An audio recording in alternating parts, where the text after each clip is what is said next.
Do you know the Wall Street Trapper? I do. I've seen his videos with you. Dude, he's so dope. So he talks about if I'm going to wear it, I'm going to own it. Yeah. So if I'm going to wear Louis Vuitton, then I'm going to own Louis Vuitton stock. Yeah. And it really is that shift. I call it the minority mindset, thinking differently than the majority of people, because it's doing something different. Most of us are taught just to be consumers. Yep. We're taught trade time for money, go buy cool things to flex. Exactly. And that's it. We're never taught to do anything else. And think about the last time your teachers taught you about the importance of investing your money. They don't know how to do it either. Exactly. They couldn't hope to teach me. And so that's where you have to be willing to go out of your way to learn how some of these things work. Because if you don't, you're just going to be a pawn in the system. And it's very unfortunate. It sucks. And this is where I'm trying to help provide that education, because these are things I never grew up learning. These are things that I wish somebody would have told me. I see it in so many people. I used to guest teach in Detroit public schools. Whoa. And these are good kids from rough areas. A lot of times don't have two parents in the home. Sometimes don't even have a parent in the home. There were some kids he didn't have, or his mom is not around. He was raised by a gang just because there's no parents. And so they provided him shelter. And it's crazy because you get stuck into a system, a cycle, because you don't have any way of learning or seeing anything else. And, like one of the first times I was there, I asked the kids, how many of you guys have a job? Most of them raised their hand. Most of them have an income. And they're in high school, right? They're going to school and they're working. And next question is, how many of you have a bank account? Nobody. Not a single person had a bank account. Jesus, man. And so I was like, what do you do with your money? So we get a check, we go to the liquor store, we cash the check. Now the liquor store owner is going to take 1 to 10% of that check. Oh God. And then what are you going to do? You're going to buy candy, you're going to buy pop, you're going to buy a bunch of dumb stuff on your way out, and now you're left with only half of your check. And now what do you do? It's this, I like to call it net zero thinking, where if I have cash, I need to spend it. I have $500 in my bank account, I got to make that zero. If I have $1,000, I got to spend it. Because we think, oh my God, if I had 10 grand, I would go on this nice vacation. If I had 50 grand, I would buy this car. We think in terms of, it's that consumer mindset of, if I have this money, I need to spend it.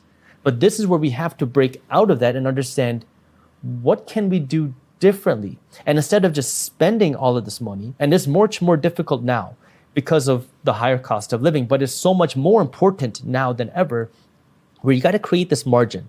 I call it like an equation where your wealth is really, you take your income minus your expenses, and that's equal to your investments plus your savings. So you take your income, whatever money you make, you subtract your expenses, your houses, your home, your clothes, your car, whatever your expenses are. And if you have some money left, either this money is going to be saved or it's going to be invested. Well, if you have some money left, you're already, doing something that a lot of people are not doing. You're more than the majority of people. Right now, I just read a study yesterday. 7 out of 10 Americans across the board are living paycheck to paycheck. 50% of Americans that are making $250,000 a year are living paycheck to paycheck. That's crazy. It's not how much money you make. It's what you do with the money you make that is so important. And so now, if you have a buffer, you're already better than the majority of people. Now the question is, what do you do with it? Well, we're taught, save it. Save all of it. So your investments are zero, and your savings, you're trying to grow that, thinking that you're going to become wealthy. But you're never going to be able to outsave inflation. Your savings are literally making you poorer each and every day. However, you don't want to just not save any money. You got to be strategic with it. What I like to say is, there are 3 reasons why you should be saving money. You save money for an emergency, have somewhere between 3 to 12 months worth of expenses, depending on your risk tolerance. Save money for a big purchase. You want to buy a car, you want to buy a house, you need some cash to do that. Save money for an investment. If you're not saving money for one of these 3 reasons, you are saving your money the wrong way, and it's making you poorer each and every day. Now, you didn't say save for retirement. Yeah, invest for retirement. You talk about retirement, we're about to face a big retirement crisis, because traditionally retirement was what people like to call a 3-legged stool. You had your Social Security, you had your pension, and then you had your own investments or your savings, what a lot of people like to do. Well, pensions are something you only read in history books anymore. They're a thing of the past. So those don't exist anymore. Social Security is running into a very, very, very big dilemma, because right now, if you are, under the age of 45, the Social Security money that you're paying isn't going to go to fund your Social Security income. It's going to fund somebody else to retire because the Social Security program has much bigger expenses than income. And so it is on the path of being completely dried up, of just running out of money. Is this because the younger demographics are just a smaller cohort than the older, or?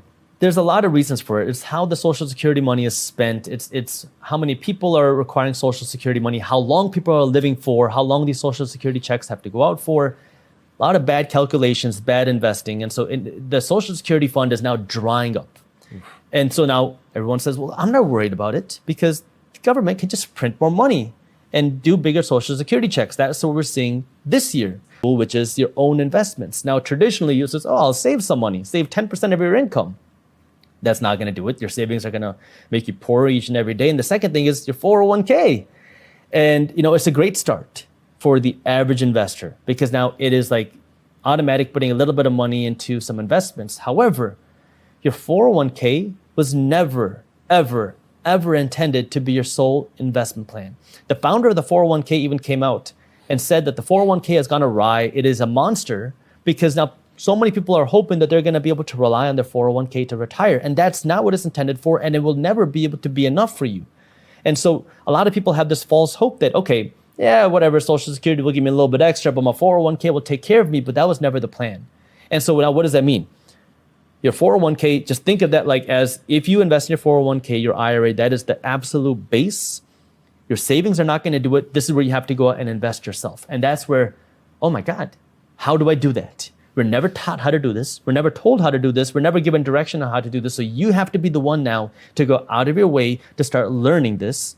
And thank God for YouTube because now we've decentralized education. But the question is now, you have to be willing to do it and you have to understand who your teachers are. Because there's crap on YouTube. There's also good stuff on YouTube. And we're never taught how to learn. We're usually just taught what to learn. So now we have to be willing and go out of our way to become smarter, to one, start learning and understand how do we learn the right things and then apply it. Because the downfall with investing is it's risky. You got to be willing to get punched in the face. You have to be willing to lose money because it's a part of the process. And it sucks. It sucks losing money. I made a video on my YouTube channel, Minority Mindset, where I went over my worst real estate deal ever. And the reason why I made it is so you can see, look, every real estate investor has got at least one bad deal. And to date, that's the only deal that I've ever lost money on. And I'll walk you through every single bad thing because everything that could have gone wrong went wrong, plus a whole lot more. And it was one of the biggest headaches of my life. But my goal is, yeah, you can laugh at me, make fun of me, but you're going to see like, holy cow, things can and will go wrong. So just anticipate it because it's your real life tuition. You got to be willing to learn. And it's a price to pay. And it's one of those things where, just like with entrepreneurship, everybody wants to be successful as an entrepreneur. Everybody wants to be rich. But how many people are going to be willing to get punched in the throat and keep going, keep getting back up and keep doing it? It's very difficult, which is why, not everybody should be an entrepreneur. Try it, but it's not for everybody. But everybody can work to own this equity, right? This ownership, these assets, and everybody needs to. How much did you pay for your first share of Ford Motor Company? $2. So this is what I want people to hear. And I'm glad it's coming from you. I was very honored to have Wall Street Trapper on as well, because I want people that are, I know minority in the name of your program isn't about being a literal ethnic minority, but it's about thinking in a new way. But having people that are minorities, at least in this country, say like, hey, if you do the right things, you're going to be able to change your circumstance. What do you say to people that either think, well, it's okay for other people, but for me, either because I'm poor or I'm a minority, it's never going to work for me? So I'll kind of give you the story of my family in that sense, because the reason why people come to America is because of opportunity. You have the opportunity to own something, own a home, potentially own equity in companies, build your own company. You have the opportunity to build something, which is something that you can't do in a lot of other places in the world. My grandparents were refugees. They had some land, and in 1947, the state of Punjab was severed. And when that happened, if you were a Sikh, which is the religion that I am, and you're on the west side, either you migrate east or you're going to be killed. Whoa. So now my grandparents, literally, all they had were the clothes on their back and a sword in their hand, and they ran. During that process, my grandfather was attacked, and he had to literally fight for his life. He saw his uncle get his head chopped open in front of him, Jesus. put him on a horse, and that was the last time he saw him. He got to the new east side of Punjab in India, and didn't even have shoes on his feet, didn't have a place to sleep, had literally nothing. Now, from there, you got to start, right? You got to start now all over from scratch. And there's a lot of political issues, unfortunately over there. And so that's when my parents, my dad, my mom were like, we want to get out of this country. We want to go somewhere where we have better opportunity. Come to America, where don't speak the language, don't know the culture, don't know the people, don't know how life is. I mean, India is a very different world. It's a beautiful place, but it's very different than here. And you start over. Why? As a minority. As a minority, just for the opportunity, because that's all, there's risk, but you see the opportunity there. And do you think, looking back now, do you think that, I often think that what we refer to as being an ethnic problem is actually just, there is an element of what I call school of fish. Like you're going to group up with people that look like you. It's just so embedded in the subconscious. But I think a bigger thing is just, it's either majority or minority, right? Because globally, the Indian ethnicity is massive. Billions, yeah. But when you come to the US, now you're a minority. Do you think that the trade-off of going from being the majority ethnicity, I mean, everybody in India basically shares the ethnicity. I know there's religious differences. Sure. But then coming here and being a minority, does the opportunity that America provide outweigh whatever detriment there is to being a minority? Again, if you're willing to work, you have to be willing to work and kind of just break out of whatever.